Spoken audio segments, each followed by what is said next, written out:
J'ai été témoin de la dépression de mon père, qui dans les dernières années de sa vie, il est décédé à l'âge vénérable de 84 ans, est devenu amer, en colère, déçu, parce qu'il n'avait pas fait ce qu'il voulait de sa vie.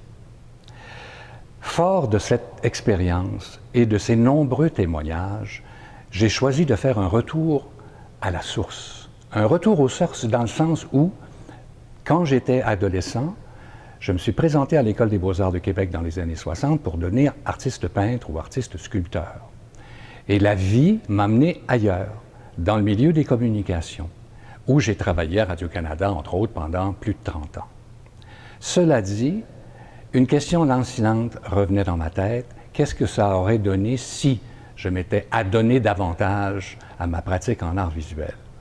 Cela dit, j'ai choisi tranquillement de recommencer à dessiner, à faire un peu de sculpture, à faire de la couleur. Et là, tout à coup, je me suis redécouvert la passion initiale de quand j'étais plus jeune.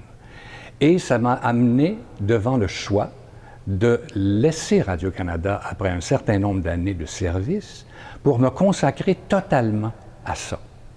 Alors, étant donné que j'avais déjà des gens qui, dans le milieu de la communication, étaient très près, je pouvais m'assurer d'une certaine forme de rentabilité pour ma vie et en même temps pratiquer mon art. Moi, j'appelle ça faire un geste osé. Si on ose dans la vie, généralement, il y a un moyen d'aller retrouver ses rêves et les illusions qu'on avait et qu'on croyait non réalisables. Alors, je vous encourage à le faire, je vous encourage à oser.